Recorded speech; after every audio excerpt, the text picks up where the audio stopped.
22 वर्षों का विश्वास, 10,000 से ज्यादा डॉक्टर्स, गोल नेशंस लीडिंग इंस्टीट्यूट। नमस्कार, सिटी पोस्ट लाइव के इस खास पेशकश में आपका स्वागत है। मैं हूं श्रीकांत प्रत्युष। अभी मेरे साथ हैं आचार्य शैलेश जी। आइए बात करते हैं कि क्या योजना है रविशंकर जी को जिताने के लिए, किस तरह का अनुष्ठान। देखिए, मैं व्यक्तिगत चीज़ों पर बात नहीं करूंगा।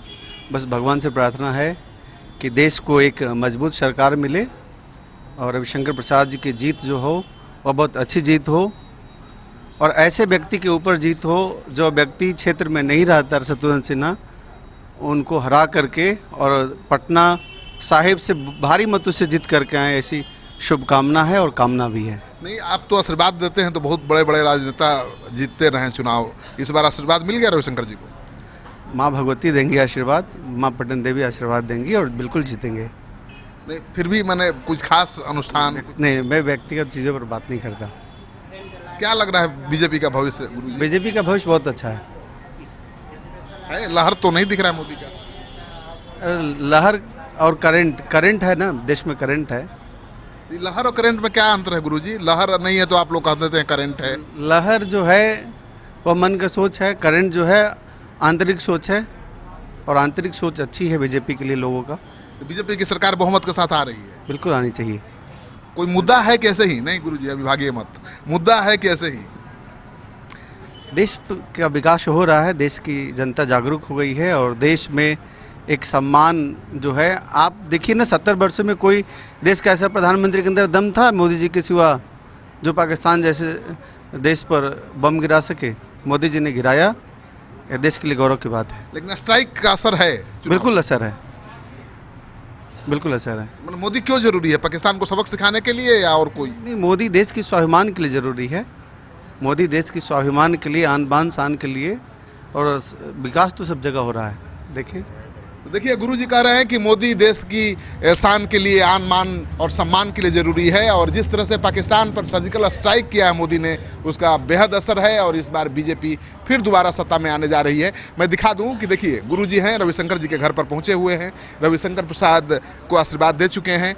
यहाँ पर देखिए, गुरुजी के साथ रविशंकर प्रसाद के समर्थक हैं और सब जानना चाहते हैं कि रविशंकर जी का क्या भाग्य होगा, यानी जीतेंगे चुनाव तो कितने मार्जिन से जीतेंगे, क्योंकि गुरुजी पर पूरा भरोसा है यहाँ के लोगों को और नेताओं को तो है ही, उनके समर्थकों को भी है। तो गुरुजी अभी बैठे हुए हैं रविशंकर प्रसाद जी के घर पर। रविशंकर प्रसाद जी भी निकल गए, रविशंकर प्रसाद जी भी आ गए हैं, अब निकल रहे हैं चुनाव प्रचार के लिए। इनसे बात करेंगे। सर, चुनाव प्रचार के लिए अब निकल रहे हैं, बड़ा धुआंधार प्रचार कर रहे हैं। हाँ, ठीक ठाक है, बढ़िया है, लोगों का काफी उत्साह और समर्थन मिल रहा है। कौन मुद्दा सबसे ज्यादा काम करता दिख रहा है? नरेंद्र मोदी जी की बहुत बड़ी इच्छा है लोगों की कि उनको प्रधानमंत्री बनाएं और आशीर्वाद दें, देश विकास की ओर आगे बढ़े। और पटना साहिब का चुनाव का, श्रीकांत जी, मुद्दा है आशा बनाम अवसरवाद। नहीं, खामोश अब जनता नहीं रहेगी पाटलिपुत्रा की।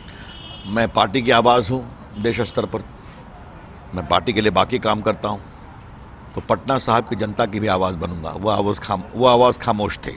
तो चुनावी मुद्दा सर्जिकल स्ट्राइक का असर, बहुत असर दिखा जा रहा है पूरे बिहार में। मैं घूम रहा हूँ, सर्वे कर रहा हूँ, आपको कितना दिख रहा है यहाँ? देखिए, पुलवामा की घटना, बालाकोट की घटना पर जिस तरह से सबूत मांगा जा रहा है, उसको लेकर लोगों में बहुत गुस्सा है। देश के लिए जीते तो हम सभी हैं, देश के लिए मरते कौन है? वो सेना के लोग। पहली बार करें, सबूत दो, तुम देश के लिए मरे या नहीं मरे।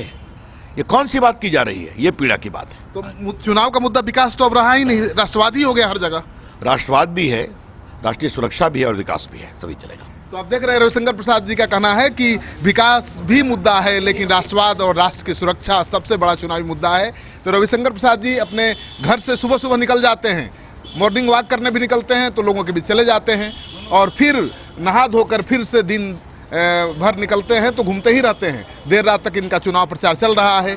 दूसरी तरफ शत्रु हैं, उन्हीं से इनका मुकाबला है। अभी वो घटक दलों के, सहयोगी दलों के उम्मीदवारों को जिताने के लिए ही एड़ी चोटी का जोर लगा रहे हैं। पटना में अभी तक घूमे नहीं हैं। सवाल ये है कि क्या शत्रु इस बार रविशंकर प्रसाद का मुकाबला कर पाएंगे बिना घूमे क्षेत्र में?